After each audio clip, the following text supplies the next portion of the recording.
This poison ivy on my arm is killing me. It's just itchy, and I keep itching it, which is not ideal. This cargo van is making me jealous. I want it. But I also kind of like the truck now with all the tools set up. But I can change that. I can put some sort of rack deal on the new van. I'm seeing some nice options for about $2,000. Not nice, I should say, but some options. I'm looking for a beat up exterior and a good engine. That's because I can probably do some exterior work, painting and that sort of thing. Fixing an engine is going to be a bit more of a hassle, like a head gasket or, you know, some sort of large mechanical issue.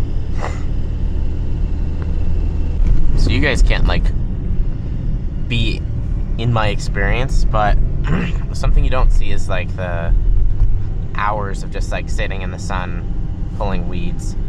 And yesterday was such a slow day, actually the last couple days, that I was like, literally by the end of yesterday, I was like Googling different business ideas because I wanted to quit.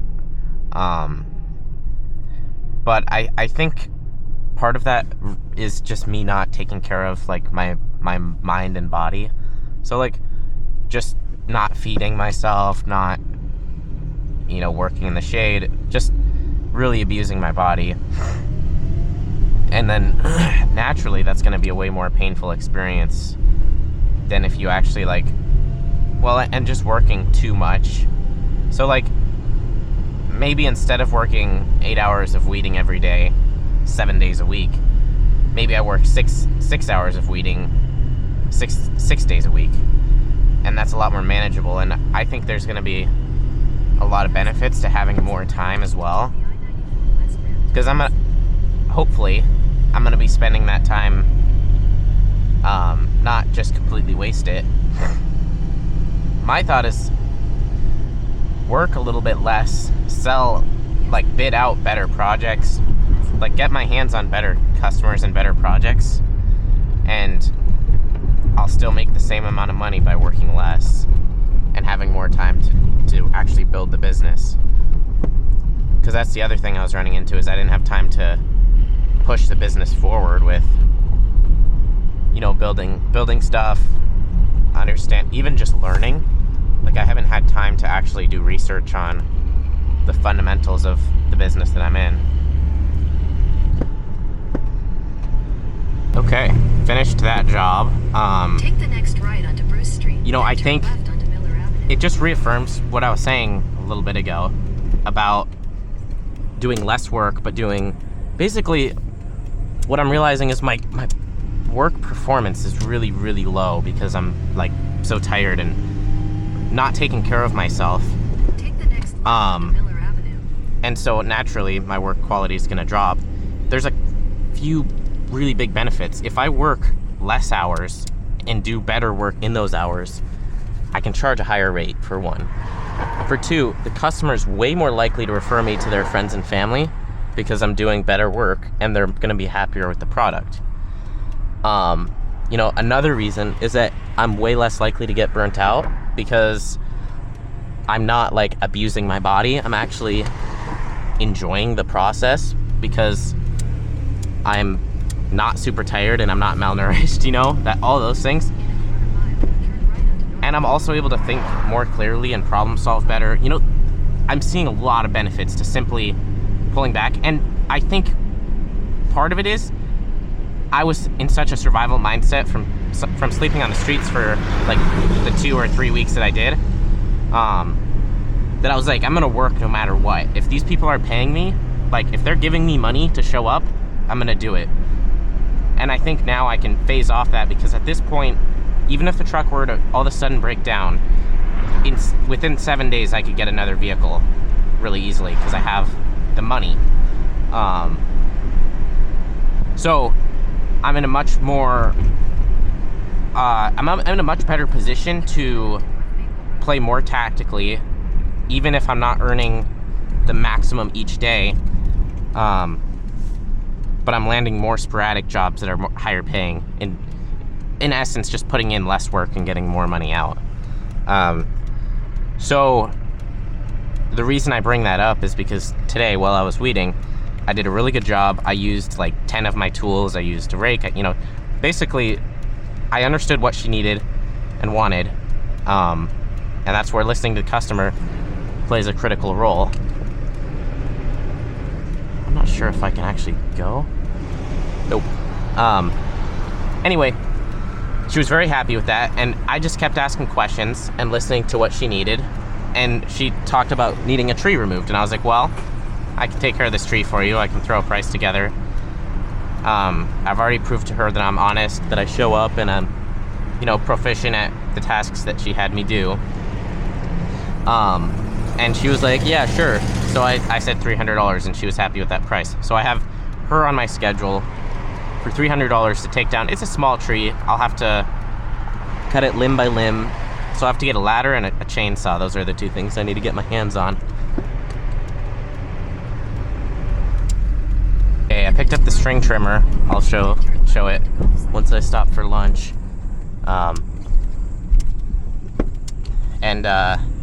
This guy, he was like, so what do you do for, what business are you starting? And I was like, well, lawn care and kind of general contracting, helping homeowners with what they need. And I mentioned that I'm doing a tree job, and he was like, oh, you remove limbs from trees? And so he wanted me to walk through and give him a price. So another potential customer. The tree removal is a lucrative business. So that'll be cool. And so far nothing is too crazy as far as removing. But I'm sure if I keep going, there's going to be some bigger projects that I'll need better equipment for. We'll see how it goes.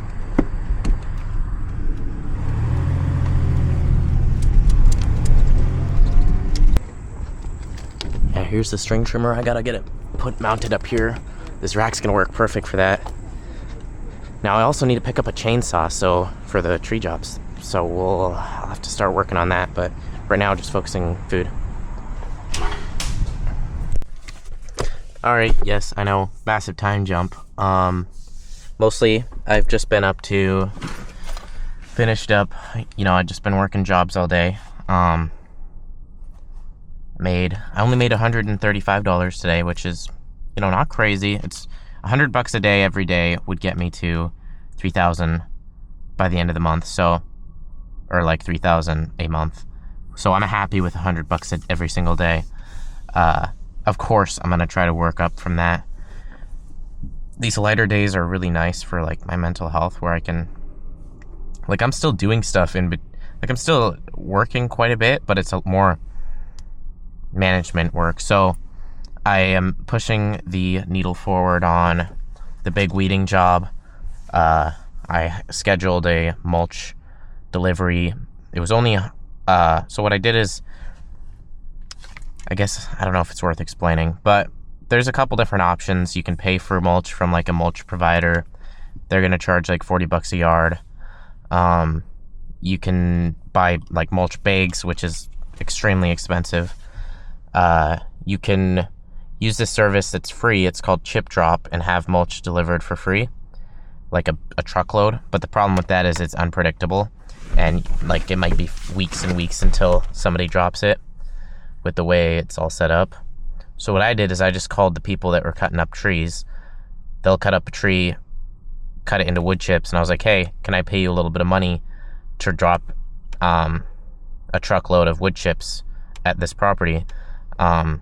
And so they were like, yeah, $100 and we can drop a load tomorrow. So mulch is going to arrive, and then I'm going to rent a rototiller, potentially from one of my customers that I've had in the past, because, if they got it sitting, they may as well make $50, and then I save the customer that I'm working with, I'd save him like $150. So sorting those things out, which both of those are sorted. The guy got back to me with the weeding job the string trimming job I bid out yesterday. And he said they decided they weren't sure what they were going to do with their backyard. So basically didn't land that at all. The weed mat job that I bid out, the customer hasn't gotten back to me, but I asked if they'd had a chance to think about it. We'll see. I don't think they're going to end up going with me, which is okay. I was looking through Nextdoor. This lady wanted help hanging a towel rack, I assume into drywall, but I messaged her and I was like, hey, I can definitely do that, because especially now that I have tools, that's partly where, like, of course I'm putting money into the tools, but every time I buy a tool, it unlocks another door for me being able to solve people's problems. So that's in the schedule now, so that'll be just a handyman job. I just told her my rate was $25 an hour. And so, yeah, that's what I've been working on today. Got the string trimmer in the back. I'm going to go to AutoZone and then just chill in their parking lot and see if I can get that thing going. It didn't start when I bought it, which, could be a red flag, but they said it was just sitting for a few years. It had old gas in it, so we'll see. I can probably slap a new spark plug in there. And hopefully some new gas, and hopefully it'll start up. If it doesn't, I don't know, I'll just throw it in the trash and buy a different one. It was $35, so not a big deal, but that's the next thing to do.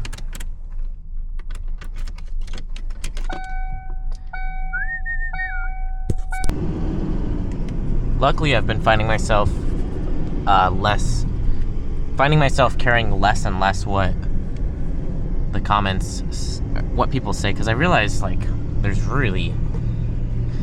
I don't even have to look at the comments ever. And I think that's, like, I don't know, it's been a weird experience, because I was listening to a podcast today. That's something I do get to do a lot with, is weeding as much as I do. But the podcast was like, just, why are you letting these people influence you? And if you care, they're influencing you. And he was talking about, like, if you feel good when they say nice things and you feel bad when they say bad things, they're controlling you, basically. Take the next right onto Plymouth Road. And I think that's, like, on point. They are, like, they're affecting you when they don't have to be. And I don't think it benefits my life to care what the people on digital media are saying about me or thinking about me.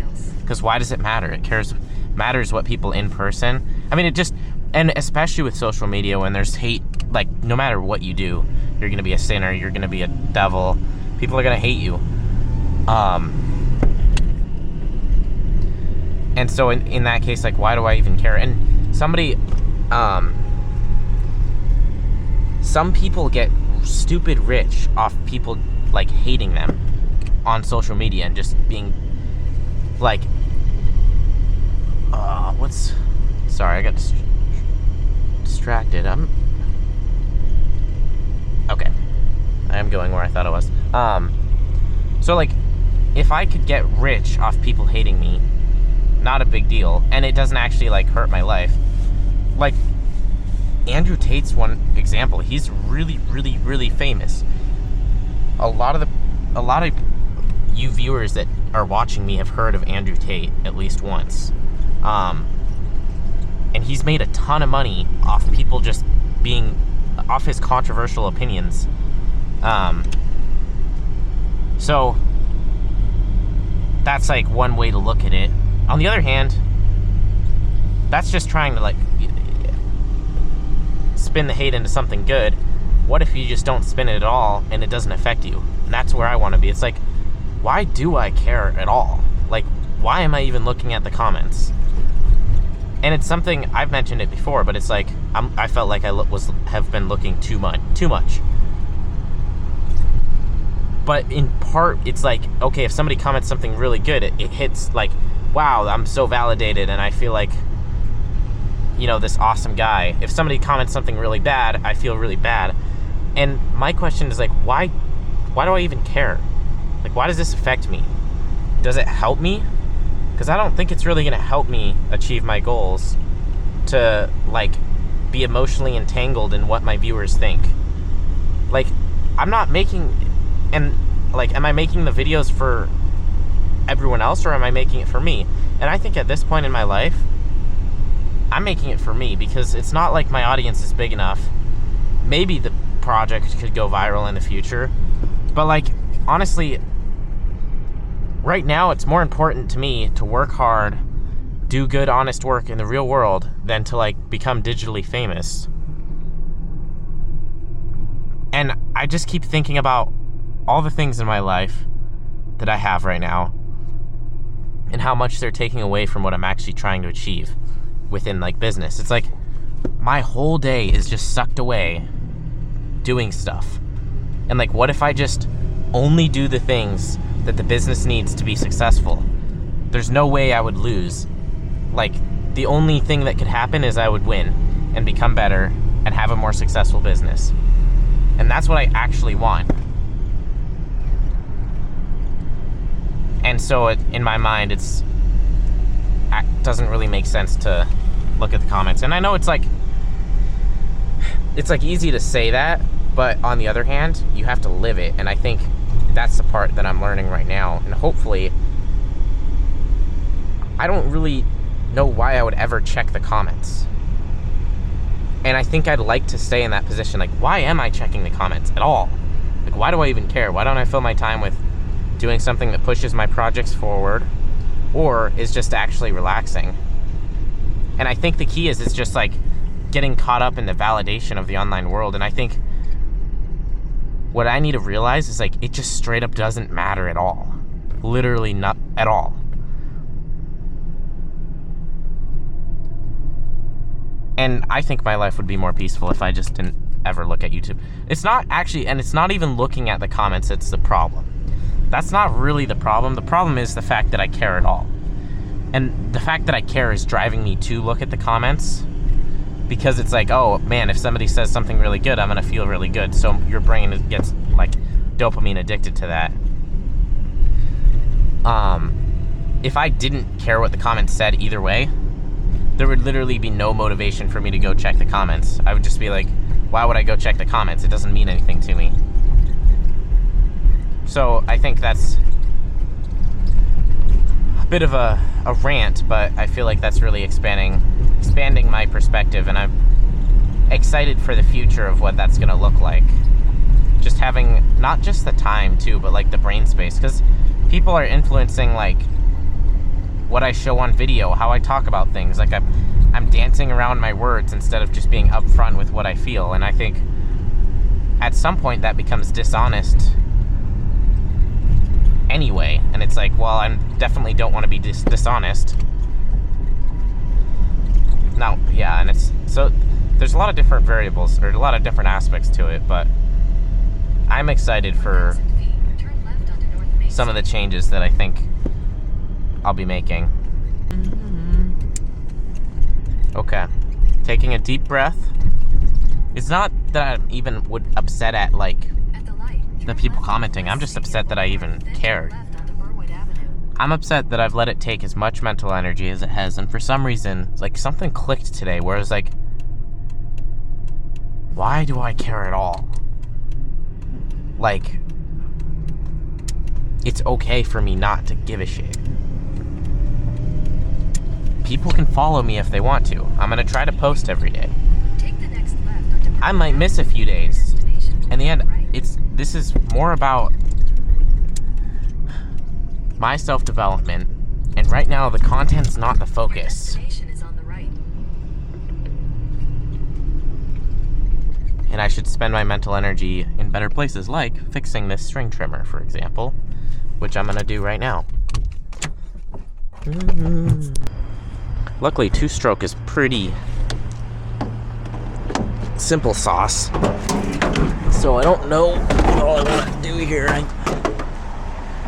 Last owner thought I could throw a spark plug in, which never hurts anything, just might be a waste if it doesn't actually help. Well, I'm still finding out new tools that exist in my set here, which is handy. If this spark, see, like the guy who sold me this was like pushing a little bit aggressively, that he knew for a fact it would start up perfectly fine if I put a new spark plug in it. And I mean, fair enough. I will slap a new spark plug in, get some fresh gas in there. Hopefully we'll be chilling.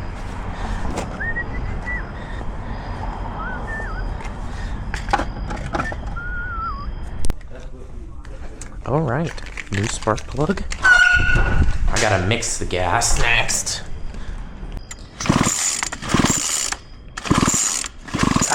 I'm not sure how well that'll show, but I do have a good, beautiful spark. Okay, spark is good. Fuel, definitely old.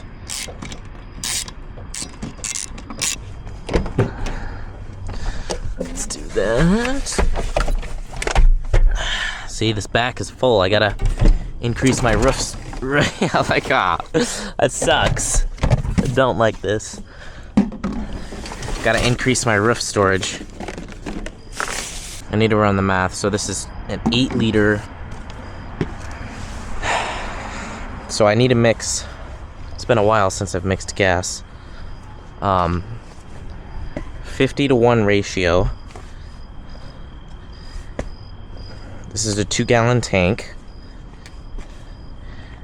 So we'll convert gallons into milliliters. 2 gallons to milliliters. 7,570 milliliters. This right here measures in milliliters. 100. So we need a 50-to-1. So we just divide 7,500 by 50. Which would be 150 milliliters, which would be 1.5 lines. Okay. That looks just about on the money to me.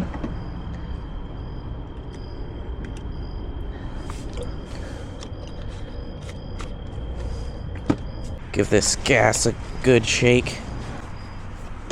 I might need to top this one up again eventually. Got it gassed up. Now the question is, the moment of truth, is it gonna start? I already know the truth because I did it. I already started it, and it works.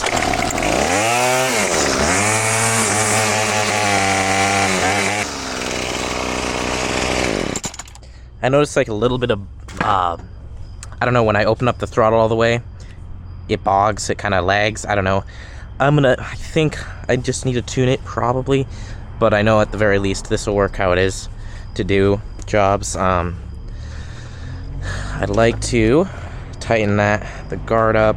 Honestly, I might end up taking the guard off at some point because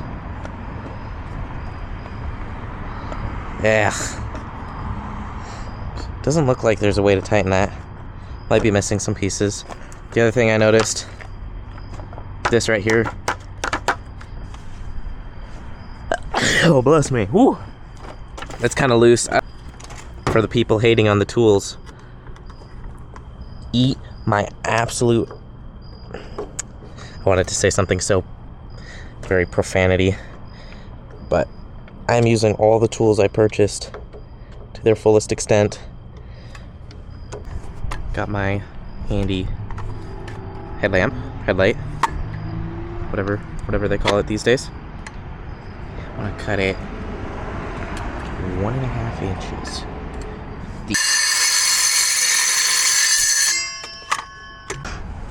I just found out that apparently this seat in the back folds down, and I think the spare tire kit goes back in there. So that'll buy us a little bit of space. Yeah, I think that's just like that. Cool beans. I'm not complaining.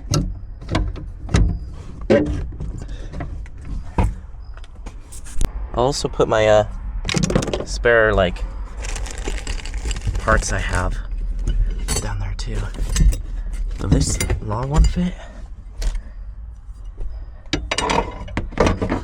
I don't think it's going to. That's weird.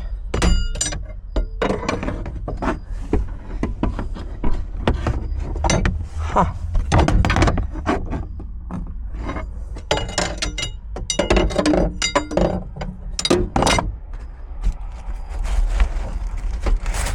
What? What? Weird. Cool. Some weird stuff I'm discovering about this vehicle. What the heck is happening in CVS? It's haunted. Oh well. Doesn't make me money, then I don't care. I'm thinking about everything here. Like, I'm liking the tool rack, because I think this is probably one of the better things. It's a little bit chaotic to look at from like thinking a customer's perspective, so I might see if I can do some work on getting it. What I'd like is to have handles, all the handles facing one way. I think would be the nicest looking way to do it. We'll see. For now, it's okay. For now, it does the job. That's something I'll refine later on if I feel like it's worth it. I'm picking up, oh yeah, this, I don't know if I mentioned this earlier, but I'm lining up, I got a chainsaw that I'm going to most likely buy tomorrow. They said it was sitting for a few years, but started when they were using it. So that's like 50 bucks. I might be able to talk them down to 40. If we're lucky, another 40 bucks and I'll have a string trimmer and a chainsaw, which will be cool. I think I'm gonna need a pole saw for cutting the tree that did I even mention that? I think I did. I don't remember, but anyway, one of the ladies I was weeding for today has a tree she wants me to take down. I said 300 bucks and I can get it taken care of for you. So I think I need to buy a pole saw. Like, I wasn't seeing a ton on Marketplace, so we'll see. But that can go up here. The chainsaw, I might put some sort of mounting straps right there or something.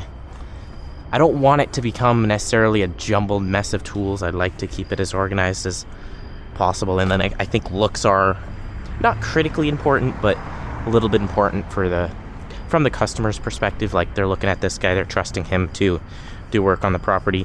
I think having this is better than nothing, because this makes me look like I'm here to get work done and I have tools to do it. But if this was a little bit better organized, it would make me look even more like a professional. I was thinking of building like kind of a triangle frame right here. I mean, that could be really cool.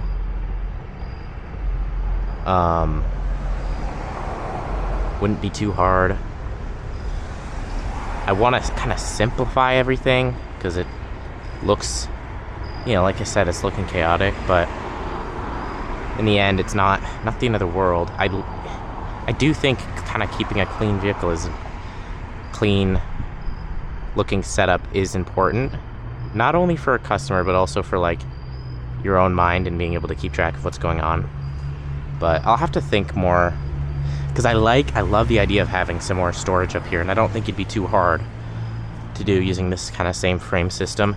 Because if, let's say I did put something up there, what's to stop me from putting the gas tank, that toolbox, those screws, that toolbox, there's even the 5-gallon bucket could be, if I got some sort of, I want to say just maybe like a couple screws and some sort of strap that I can like, I guess I could do that now even.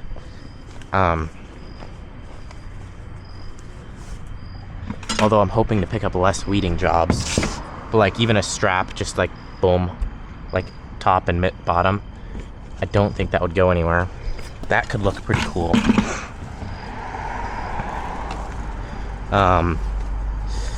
Yeah, lots of ideas. Okay, I've given it a little bit of thought and prep. I like this a lot.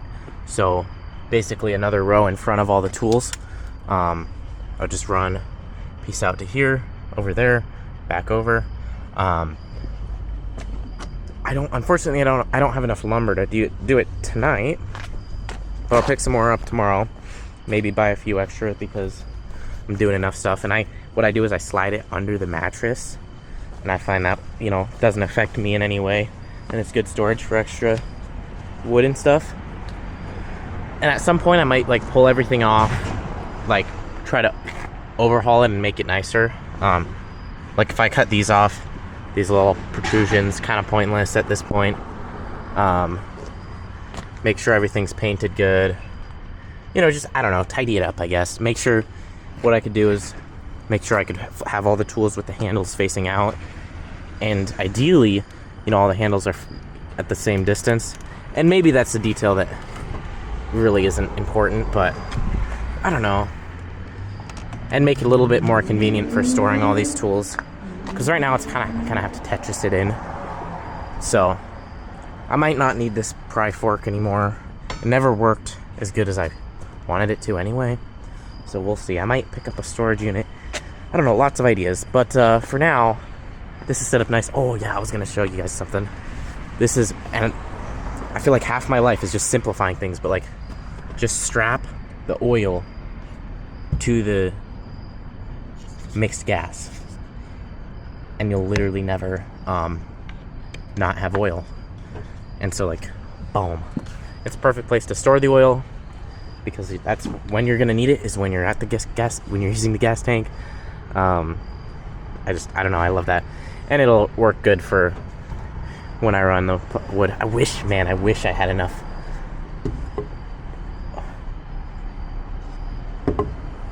Wish I had enough. Oh, we're just gonna be short, like, it'll literally be short inches, because this is long enough. Oh, crap. Man, I want to do that so bad, because I don't want to put these back in my truck. I'd rather just get it put up and be done.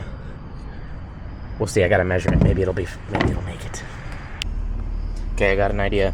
I'll just rip this 2x6 down to a 2x4. For one, I only need one piece, and then I'll get it put together tonight, which will be very, very cool. Sweet, yes. Yes! Yes! I'm excited, because this is going to be very, very handy, too. Just having all the gas up there, too. I don't think there would be anything too... Yeah, I mean, the wind's not going to... I don't think there's anything... It can rain and be fine. I don't know about this trimmer. I don't know if it's fine to leave it in the rain. It should be, probably. I'm going to leave it in the rain, but the gas and stuff here is definitely fine. But sweet, I'm going to do that.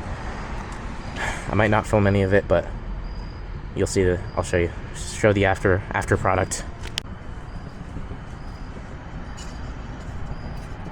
Okay, well, I didn't cut this the right length, so it's gonna make more sense to just buy a 2x4 stick tomorrow. I got some other stuff to buy at Lowe's anyway. That's annoying. My battery's dead on the skill saw too, so charge that up. I'm just gonna clean up here and then head to my resting place probably. Alright, gonna go for a run. I may or may not record a video after that, summarizing some of the stuff of the day. But I don't know.